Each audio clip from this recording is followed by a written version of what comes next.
Hi, it's Amanda, the Nail Polish Hound, and welcome to this video, which is my spring nail polish rack for 2021. This is a collaboration video and the second nail polish rack that I have done. If you're new to my channel, welcome. It's lovely to have you here. I hope you'll enjoy my video, and if you're one of my regulars, please do have a look in the description bar below where I've listed all of the other channels that are taking part. First of all, we've got one polish that's rolled over from my winter rack. This is Tutti Frutti by Polish Me Royalty. I didn't get round to wearing this one, and I think it will do for spring as well. I just love that lilac to lavender flash in this polish.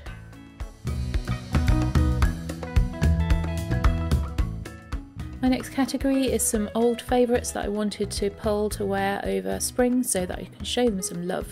And the first one is Dove by Model Zone.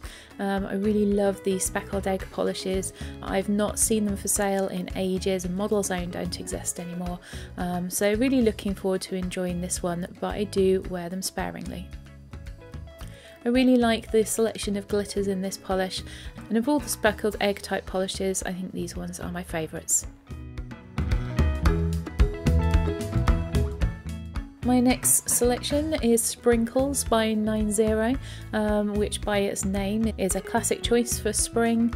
It is a white Crelly base with black, neon pink, pastel pink, orange, pastel yellow, light blue and aqua glitters in it, and it was from their spring 2018 collection. The base in mine's going a tiny bit pink now. I think the neon pink has bled into it a little bit, but it's still a really pretty polish and I do love it. My next choice is BFF by China Glaze, and this is from their OMG Revival collection. It is possibly my favourite from this collection, and I do still have a backup of this one. I just love that very subtle flat holographic finish that these polishes have. They look absolutely gorgeous on the nail. My next choice is Cirque Colours Cool Blast, and it's the one that's on my nails in this video, and it is a periwinkle blue with a pink to gold to green shifting iridescent flakies. Absolutely love this. It took 3 coats to become fully opaque, but worth the effort. Very, very pretty indeed.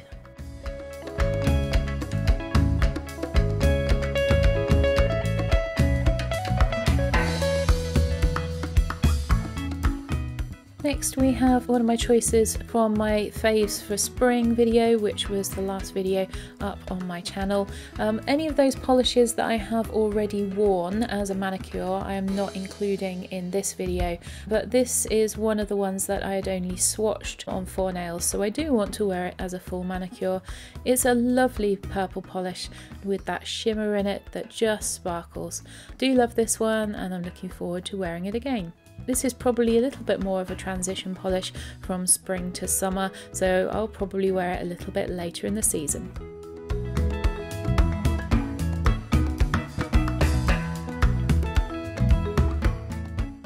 Then we have Holographic Moon by Barry M from their Molten Metals range, and I love this one. Another fairly subtle holographic and a lovely neutral tone, and I do like wearing neutrals all through the year, so I thought that would be a nice option to have on my rack as well.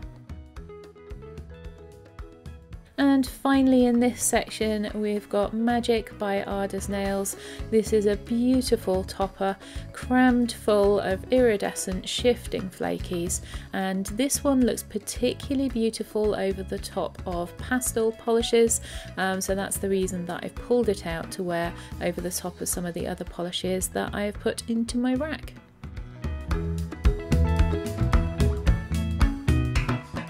So that brings us on to my untried nail polishes, and my definition of untried is a polish that I have not worn in a full manicure, although I may have swatched it on 4 fingers for Instagram.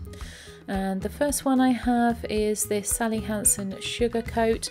I'm fairly certain I've never worn this one. I can't remember wearing it, so if I have, it's a long time ago. It's called Treat Heart, and this is a textured nail polish with a shimmery finish to it.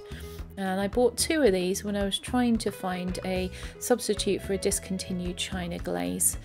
It is reasonably opaque, but I think I'm probably going to wear this one as a topper, try it out and see if it's one that I want to keep or not. It's fairly unique in my collection, but I haven't reached for it in the entire time I've owned it, so this one's a possible destash. Then we've got Essie's Zip Me Up, and this is the last bottle that I have in their couture range with the twisty bottle.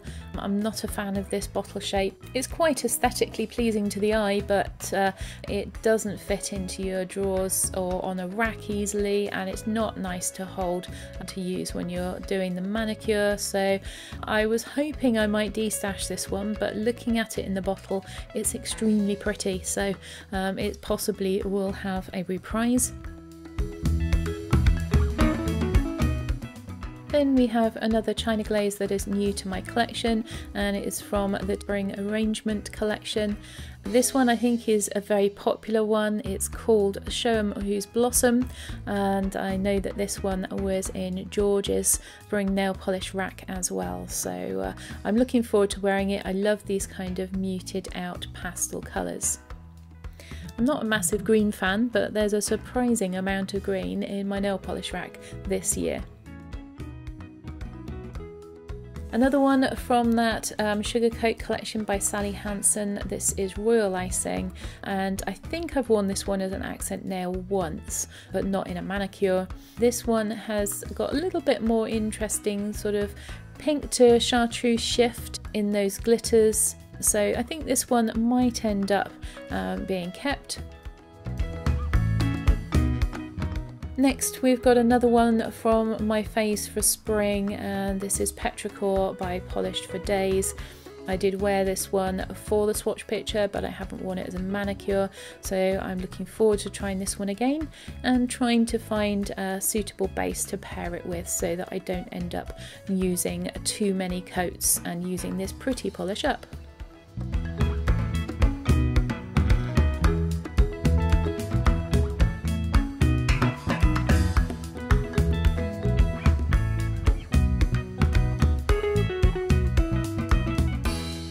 And we have another polish from the China Glaze Arrangement collection, and again this one is new to my collection, and it's called Hydrangea Danger, and this one is a lovely muted cornflower blue.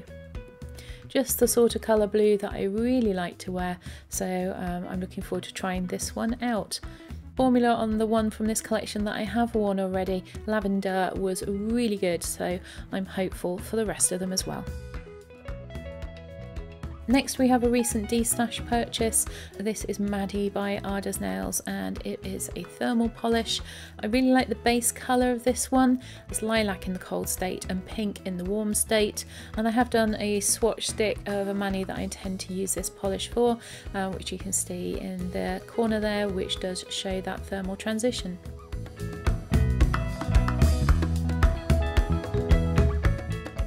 And finally we have this Glitter Bomb polish sent to me by Nika of Nika's Naughty Nails, and this one is their January mystery polish.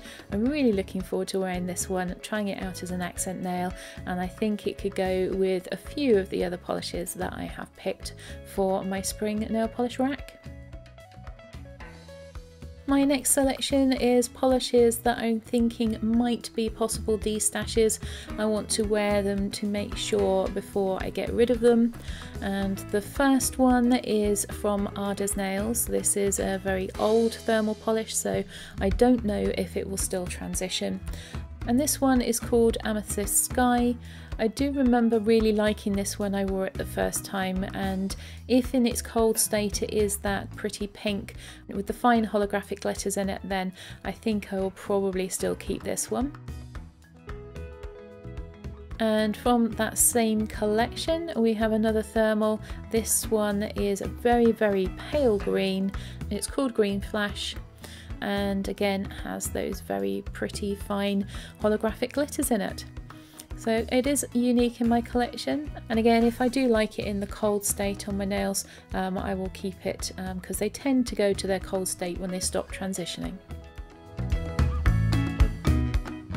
Next up is a Cadillacquer Hypnotic Polish exclusive called Sweet Peonies. And I really wanted this one when it first came out, and when I wore it I was a little disappointed with it.